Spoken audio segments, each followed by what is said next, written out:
தஞ்சாவூர் மாவட்டத்தில் உள்ள தனியார் பள்ளியில் தலைமை ஆசிரியர்களுக்கான அடைவுத் தேர்வு நடைபெற்றது. இதில் பள்ளிக் கல்வித்துறை அமைச்சர் அன்பில் மகேஷ் பொய்யாமொழி கலந்து கொண்டார். இதனைத் தொடர்ந்து செய்தியாளர்களிடம் பேசிய அவர், பெற்றோர்கள் நம்மை நம்பி அனுப்பி வைக்கும் குழந்தைகளை ஆசிரியர்களான நாம் தான் பார்த்துக் கொள்ள வேண்டும் என்றும், மாணவர்கள் சார்பிலும் ஆசிரியர்கள் சார்பிலும் ஆலோசனை வழங்க அறிவுறுத்தப்பட்டுள்ளதாகவும் தெரிவித்தார். மேலும் பேசிய அவர், நம்மை நம்பிவிட்டு செல்லும் குழந்தைகளுக்கு எந்த வகையில் எந்த மாதிரியான அறிவுறுத்தல் வழங்க வேண்டும் என்பதை அனுபவம் வாய்ந்த ஆசிரியர்கள் கூற வேண்டும் என தெரிவித்தார். மாணவர்களின் தற்கொலை குறித்த சம்பவங்கள் வருத்தம் அளிப்பதாகவும் தெரிவித்தார். பொதுவாக மாணவர்கள் சார்ந்தும் சரி, ஆசிரியர்கள் சார்ந்தும் சரி, நிறைய நாங்கள் இந்த கவுன்சிலிங்ஸை பொறுத்த வரைக்கும் நம்ம கொடுக்க சொல்லிடுறோம். RBSK ஸ்கீம்ஸ் மூலமாக ஒவ்வொரு ஸ்கூல்லையும் ஒரு விதத்தில் கொடுக்குறாங்கன்னு சொன்னாலும், அவருடைய குடும்பம் சார்ந்த அவங்க பேக்ரவுண்ட் சார்ந்தும் சில நேரங்களில் இந்த மாதிரியான தவறான முடிவுகள் ஆசிரியர்கள்ட்ட சொல்லும்போது, நம்மளை நம்பி பெற்றவங்க அமைச்சு வைக்கக்கூடிய நம்ம பிள்ளைங்களை நாம தான் நம்முடைய பிள்ளைகளாக பார்க்க முடியும்.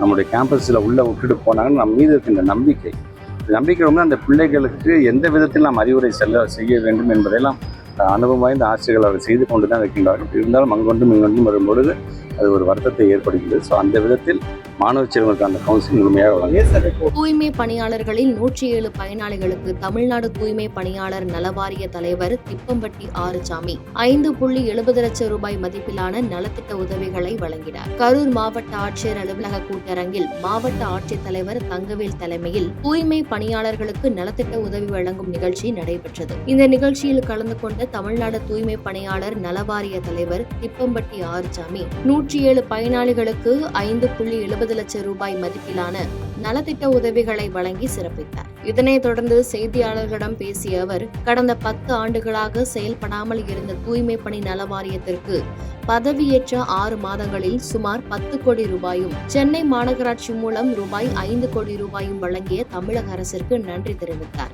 மேலும் பேசிய அவர், தமிழ்நாட்டில் விரைவில் நவீன ரோபோட்டிக் இயந்திரங்கள் மூலம் தூய்மை பணிகள் மேற்கொள்ள தமிழக அரசு நடவடிக்கை எடுத்து வருவதாக தெரிவித்தார். கடந்த ஒரு 10 ஆண்டுகளுக்கு மேலாக இந்த நல வாரியம் செயல்படாமல் இருந்த சூழ்நிலையிலே ஆட்சி பொறுப்பேற்ற 6 மாதத்திற்குள்ளாகவே இந்த நல வாரியத்திற்கு அரசாங்கத்தின் மூலமாக அரசாங்க நிதியிலிருந்து 10 கோடி ரூபாயும், சென்னை மாநகராட்சியிலிருந்து 5 கோடி ரூபாயும் ஒதுக்கி இந்த நல வாரியத்திற்கென்று ஒரு தொகையை ஒதுக்கி இந்த நல வாரியத்தை ஒரு உயிர்ப்புள்ள ஒரு வாரியமாக உருவாக்கினார் தமிழக முதல்வர் ஐயா தளபதி அவர்கள். அவருடைய வேலை பளுவை குறைக்கும் விதமாக வெளி மாநிலங்களிலே வரக்கூடிய ரோபோட்டிக் இயந்திரத்தை பயன்படுத்தி தூய்மை பணியை செய்யக்கூடிய காரியத்தை பரிசாத்திரமான முறையில் தமிழ்நாட்டில் செய்வதற்கு மாண்புமிகு தமிழக முதல்வர் நடவடிக்கை எடுத்து வருகிறார்கள். அந்த அடிப்படையிலே கூடிய விரைவிலே மற்ற இருக்கிற எல்லா மாவட்டங்களிலேயும் அந்த ரோபோட்டிக் இயந்திரத்தை கொண்டு வந்து கொடுத்து அந்த தொழிலாளருடைய வாழ்க்கையிலே ஒரு ஒளி வீச செய்யக்கூடிய காரியத்தை ஈடுபடுவோம். 10 ஆண்டு கால அதிமுக ஆட்சியில் கன்னியாகுமரிக்கு அதிமுகவினரும் பாஜகவினரும் செய்த சாதனை குறித்து விவாதிக்க தயார் என்று முன்னாள் மத்திய இணையமைச்சர் பொன் ராதாகிருஷ்ணனும் தளவாய் சுந்தரத்திற்கு மேயர் மகேஷ் சவால் விடுத்துள்ளார். கன்னியாகுமரி மாவட்டம் நாகர்கோவில் செம்மாங்குடி ரோட்டில் கிழக்கு மாவட்ட திமுக சார்பில் ஓரணியில் தமிழ்நாடு பொதுக்கூட்டம் நடைபெற்றது. இதில் கலந்து கொண்டு பேசிய அவர், கடந்த 10 ஆண்டுகள் தமிழகத்தில் நடைபெற்ற அதிமுக ஆட்சியில் கன்னியாகுமரி மாவட்டத்திற்கு என்ன செய்யப்பட்டது என்றும், மத்தியில் நடைபெற்ற பாஜக ஆட்சியின் போது குமரி மாவட்டத்திற்கு என்ன செய்யப்பட்டது என்றும் கேள்வி எழுப்பிய அவர், மாவட்டத்திற்கு செய்த வளர்ச்சிப் பணிகள் குறித்து முன்னாள் மத்திய இணையமைச்சர் பொன் ராதாகிருஷ்ணனும் தளவாய் சுந்தரமும் தன்னுடன் ஒரே மேடையில் விவாதிக்க தயாரா என்று சவால் விடுத்தார். மேலும் பேசிய அவர், திமுக அரசு கடந்த 3.5 ஆண்டில் மாநகராட்சிக்கு செய்த பட்டியல் தன்னிடம் உள்ளது என்றும், திமுக அரசு இந்துக்களுக்கு எதிரி என்ற மாய தோற்றத்தை உருவாக்கி பாஜக அரசியல் செய்து வருவதாக குற்றம் சாட்டினார். இந்த நிகழ்ச்சியில் மாநில மகளிர் அணி தலைவர் ஹெலன் டேவிட்சன், மாவட்ட அவைத் தலைவர் ராஜரத்தினம் மற்றும் மாவட்ட பொருளாளர் கேட்சன் உள்ளிட்டோர் கலந்து கொண்டனர். இதுக்கு முன்னாடி இருந்த மனசாட்சிப்படி சொல்லணும், இதற்கு முன்பாக இருந்த நகராட்சியாக இருக்கின்ற போது 10 வருடங்கள் பிஜேபியினுடைய நகர்மன்ற தலைவர் இருந்தார்கள். எப்படி இருந்தது இந்த மாநகராட்சி நகராட்சியாக இருந்த போது? அதற்கும் அண்ணன் ராதாகிருஷ்ணன் அவர்கள் விவாதம் நடத்துவதற்கு தயாரா? நான் தயாராக இருக்கிறேன். தயவு செய்து பத்திரிகைகள் இந்த விவாதத்தை பெருசுபடுத்த வேண்டும். ஏன் இவ்வளவு தைரியமாக சொல்லுகிறேன் என்று சொன்னால், அத்தனை ஆவணங்களும் மாண்புமிகு தமிழ்நாடு முதலமைச்சர் அவர்கள் செய்த அத்தனை சாதனைகளும் என் கைவசம் இருக்கிறது. எந்த கோயிலை பார்த்தா நீ சொல்றது நாங்க இந்துக்களுக்கு எதிரி? யாரடா பேசுற? நீ பேசுவதற்கு உரிமை இல்லை. ஏன் இப்பவும் சொல்றேன், செல்வ கணபதி அழகா கொண்டு வந்தார், கடைசி முடிச்சிட்டார்.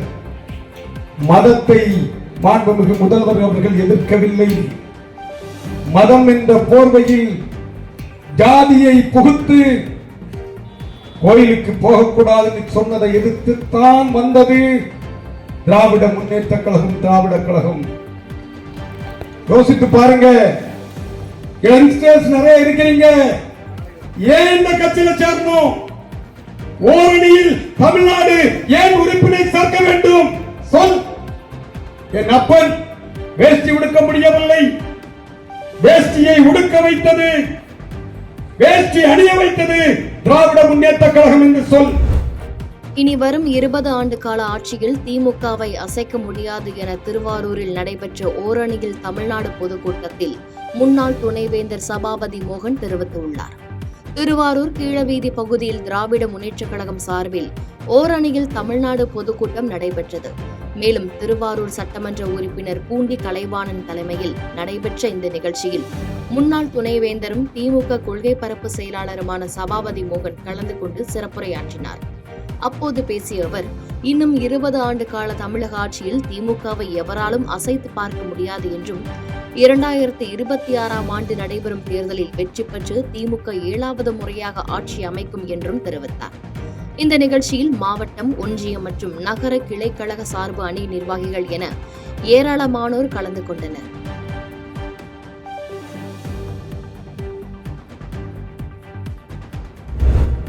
அதிமுக பாஜக கூட்டணியை அதிமுகவில் உள்ள எந்த ஒரு கடைக்கோடி தொண்டனும் விரும்பவில்லை எனவும், திமுக அரசு எந்த நடிகரையும் நம்பி இல்லை எனவும் நடிகர் வாசு விக்ரம் தெரிவித்தார். தென்காசி மாவட்ட நகர பகுதிக்கு உட்பட்ட கொடிமரம் திடலில் மாவட்ட மற்றும் நகர திமுக சார்பில் ஓரணியில் தமிழ்நாடு என்ற தலைப்பில் பொதுக்கூட்ட நிகழ்வு நடைபெற்றது.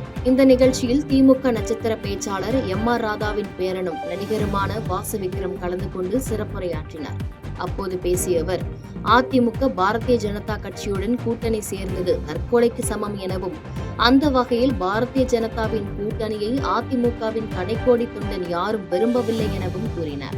மேலும் பேசிய அவர், திமுக எந்த காலத்திலும் நடிகரை நம்பி இல்லை எனவும், ஆனால் அதிமுக கட்சியானது திமுகவை திட்ட வேண்டும் என்பதற்காக பல கூத்தாடிகளை கையில் வைத்திருப்பதாகவும் விமர்சித்தார். தற்கொலைக்கு சமம். இதுக்கு அதிமுக நாசப்படுத்தலாமா? அடிமட்டத்தோட சொல்றேன், இன்னைக்கு அதிமுக அடிமட்டத்தோட பிடிக்கல, பிஜேபியோட சேர்ந்தது பிடிக்கல. இன்னைக்கு சொல்றேன், எக்காலத்திலையும் திமுக நடிகரை நம்பி இல்லை. நாங்க இருக்கிற 3 நாள் கூத்தாடி பசங்க தான். அதிமுக 40 பேர் வச்சிருக்கான். தலைவர் குடும்பத்தை எவன் கெட்ட வார்த்தையில் பேசுறான் அதிகமாக பணம் கொடுப்பான். நாதாரி கட்சி, நாதாரி பயலுக்கு அவனுங்க. அவன் நடந்த கட்சியா? ஒரு காலகட்டத்தில் எம்ஜிஆர் ஐயாவுக்கு தான் பொம்பளைங்க ஓட்டு போடுவாங்க காலம் இருந்ததில்ல. இப்போ இந்த காலம் மாறி போச்சு. எல்லா பெண்களும் ஓட்டு போட்டா தளபதி சார்ந்தவர்களுக்கு தான் ஓட்டு போடுவதை தவிர வேற எந்த கட்சிக்கு ஓட்டு போட மாட்டாங்க.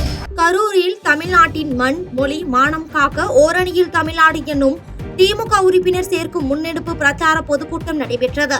கரூரில் உள்ள உழவர் சந்தை அருகே தமிழ்நாட்டின் மண், மொழி, மானம் காக்க ஓரணியில் தமிழ்நாடு எனும் திமுக உறுப்பினர் சேர்க்கும் முன்னெடுப்பு பிரச்சார பொதுக்கூட்டம் நடைபெற்றது. இக்கூட்டம் முன்னாள் அமைச்சர் செந்தில் பாலாஜி மற்றும் தலைமை கழக பேச்சாளர் ஆரூர் மணிவண்ணன் ஆகியோர் தலைமையில் நடைபெற்றது. தொடர்ந்து இக்கூட்டத்தில் பேசிய முன்னாள் அமைச்சரும் சட்டமன்ற உறுப்பினருமான செந்தில் பாலாஜி, சில பேர் தேர்தலுக்காக கூட்டணியை அமைத்து இருவரும் கூட்டணி என்ற பெயரில் பயணித்துக் கொண்டிருக்கிறார்கள் என்றும், அவர்கள் பயணம் இருவேறு திசையில் பயணித்துக் கொண்டிருக்கிறது என விமர்சித்து பேசினார். சில பேர் தேர்தலுக்காக கூட்டணியை அமைத்துக் கொள்கின்றார்கள், இருவரும் இருவேறு திசைகளிலே பயணித்துக் கொண்டிருக்கின்றார்கள், கூட்டணி என்ற பெயரிலே சொல்லுகின்றார்கள். அவருடைய பயணம் இருவேறு திசையிலே பயணித்துக் கொண்டிருக்கின்ற நிலைமையில் இருக்கின்றன.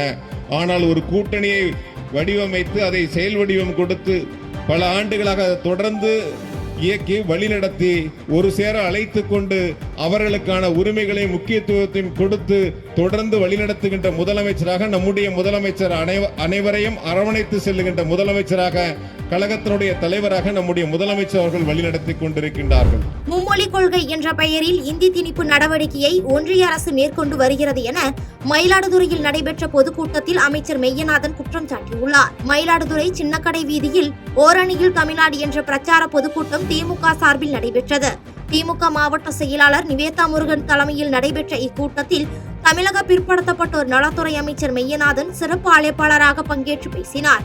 அப்போது அவர் பேசும்பொழுது, ஒன்றிய பாஜக அரசு மும்மொழி கொள்கை என்ற பெயரில் இந்தி திணிப்பு நடவடிக்கையை மேற்கொண்டு வருகிறது என்றும், மும்மொழி கொள்கையை ஏற்காத காரணத்தால் தமிழக அரசுக்கு வழங்க வேண்டிய 2152 கோடி ரூபாய் ஒதுக்க முடியாது என ஆணவத்துடன் தெரிவிக்கின்றனர் என குற்றம் சாட்டினார். இந்தி திணிப்புக்கான நடவடிக்கையை புதிய கல்விக் கொள்கை என்ற அடிப்படையில் ஒன்றிய அரசாங்கம் இன்றைக்கு நடவடிக்கை மேற்கொண்டிருக்கிறது. 2152 கோடி ரூபாய் நம் பிள்ளைகள் தமிழ்நாட்டில் அரசு பள்ளிகளில் படிக்கின்ற 43 லட்சம் மாணவ மாணவிகளுக்கு அவர்களுக்கு வழங்க வேண்டிய அந்த நிதியை இந்த நாட்டுடைய பிரதமர் நிறுத்தி வைக்கிறார் என்றால் யோசித்து பாருங்கள். என்ன சொல்கிறார்? இந்தியை ஏற்றுக்கொள்ள வேண்டும், 5ஆம் வகுப்பில் பொதுத் தேர்வு, 3ஆம் வகுப்பு பொதுத் தேர்வு, 8ஆம் வகுப்பு பொதுத் தேர்வு, இப்படியெல்லாம் புதிய கல்விக் கொள்கை கொண்டு வந்து நம் பிள்ளைகளுடைய கல்வியை தடை ஏற்படுத்துகின்ற நடவடிக்கையை பாஜக இன்றைக்கு முயல்கிறது. தமிழ்நாடு முதலமைச்சர் சொன்னார், 2152 கோடி அல்ல, 10,000 கோடி கொடுத்தாலும் அந்த புதிய கல்விக் கொள்கையை ஏற்றுக்கொள்ள மாட்டேன் என்று அறிகுள் விடுத்த தமிழ்நாடு முதலமைச்சர். மடத்துக்குளத்தில் திமுக சார்பில் ஓரணியில் தமிழ்நாடு உறுப்பினர் சேர்க்கை விளக்க பொதுக்கூட்டம் நடைபெற்றது. திருப்பூர் மாவட்டம் உடுமலை அடுத்த மடத்துக்குளம் பகுதியில் திருப்பூர் தெற்கு மாவட்ட திமுக சார்பில் மாவட்ட செயலாளர் இள பத்மநாபன் தலைமையில் ஓரணியில் தமிழ்நாடு என்ற கழக உறுப்பினர் சேர்க்கை விளக்க பொதுக்கூட்டமானது நடைபெற்றது. இந்த பொதுக்கூட்டத்தில் மனிதவள மேலாண்மை அமைச்சர் கயல்விழி செல்வராஜ், பொள்ளாச்சி நாடாளுமன்ற உறுப்பினர் கே ஈஸ்வரசாமி மற்றும் மடத்துக்குளம் முன்னாள் சட்டமன்ற உறுப்பினர் ரா ஜெயராமகிருஷ்ணன் உள்ளிட்டோர் கலந்து கொண்டனர். இக்கூட்டத்தில் பேசிய பொள்ளாச்சி எம்பி ஈஸ்வரசாமி, மத்தியில் ஆட்சி செய்து கொண்டிருக்கின்ற பாஜக அரசு இந்தி மொழியை திணித்து தமிழை அழிக்க முயற்சித்து வருகிறது என குற்றம் சாட்டி பேசினார்.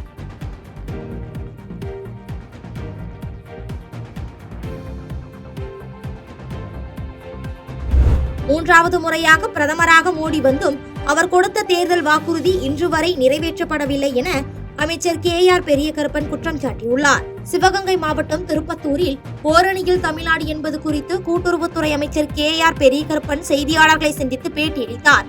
அப்பொழுது பேசிய அவர், ஓரணியில் தமிழ்நாடு திட்டம் குறித்து விளக்கி பேசினார். தொடர்ந்து திமுகவின் எஞ்சிய வாக்குறுதிகள் எப்போது நிறைவேற்றப்படும் என செய்தியாளர்கள் எழுப்பிய கேள்விக்கு பதிலளித்தவர், எஞ்சிய தேர்தல் வாக்குறுதிகளையும் முதலமைச்சர் மு.க. ஸ்டாலின் நிறைவேற்றி விடுவார் என்றும் அதற்கு கால அவகாசம் உள்ளது என்று தெரிவித்தார். மேலும் மூன்றாவது முறையாக பிரதமராக மோடி வந்தும் அவர் கொடுத்த தேர்தல் வாக்குறுதி இன்று வரை நிறைவேற்றப்படவில்லை என குற்றம் சாட்டி பேசினார்.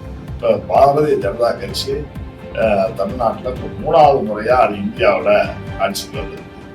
அவர்கள் இந்த கொடுத்த வாக்குறுதிகளை எல்லாம் யாரும் கேட்க போறதுங்கிற அவங்க தான் கேட்கணும்.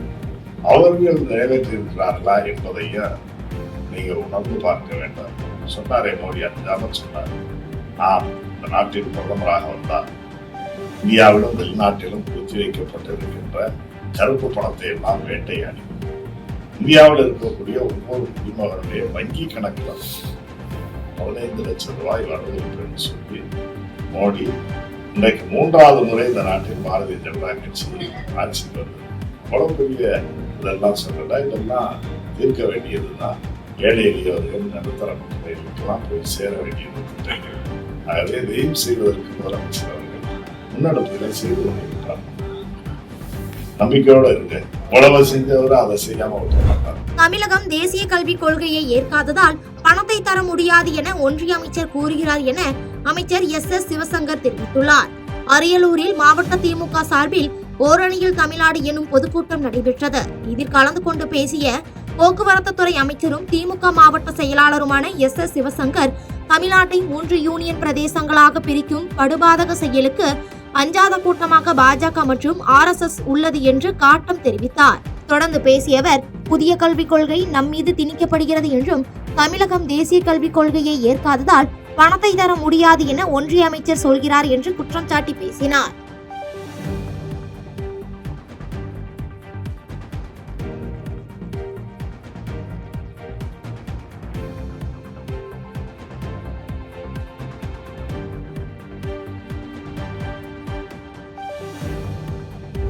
மத்திய அரசு புதிய கல்விக் கொள்கை திட்டத்தில் கையெழுத்திட்டால் மட்டுமே நிதி விடுவிக்கப்படும் என்று தெரிவித்துள்ளதாக பள்ளி கல்வித்துறை அமைச்சர் அன்பில் மகேஷ் பொய்யாமொழி பேட்டியளித்துள்ளார்.